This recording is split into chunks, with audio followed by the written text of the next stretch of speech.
Hi, I'm Jessie, your intuitive coach and mentor, and you have found your way here to this brand new series on becoming a money magnet because you are ready to become a king or queen of cash flow that you deserve to be. Now, money matters are an absolute doozy of a minefield, which is why so many people experience financial strain. Can you think of anyone that you know that has an absolute love for their financial situation? It's pretty rare, but it is highly possible when you have the right tools and the right information.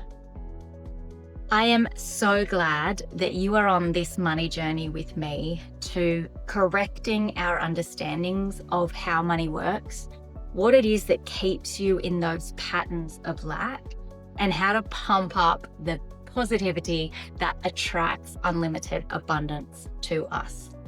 So in this first video in the Becoming a Money Magnet series, all I want to achieve is a conscious consideration for what your money beliefs are. We have to understand where we are starting from to know how to get to where we want to go.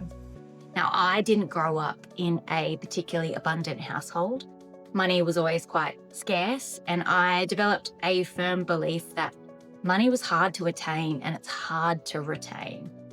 Not my very well-intentioned and very hardworking parents, nor my teachers, nor any adult role model that I had access to had clear information or tools to teach me how to appreciate or how to love money, which is why I am so excited to share what I've learned with you.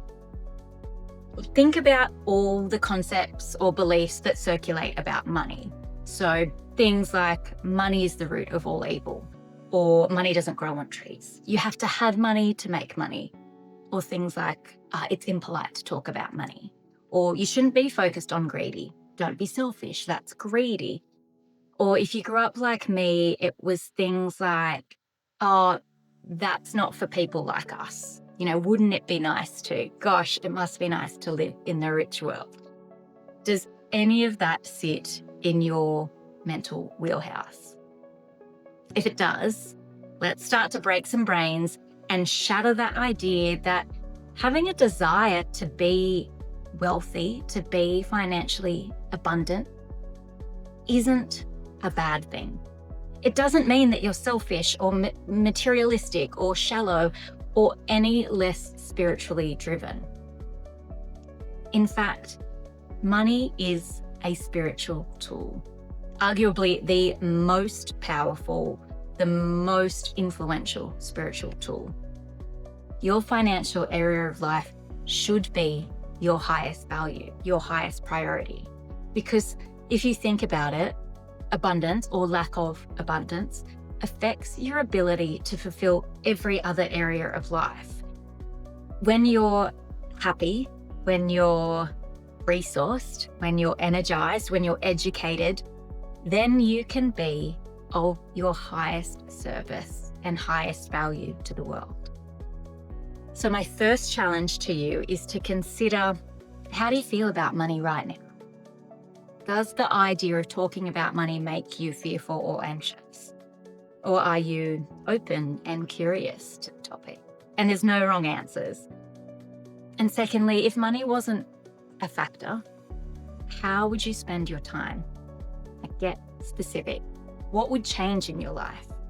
Because with these questions, we start small cogs turning in a greater wheel that opens up that flow of abundance in our lives.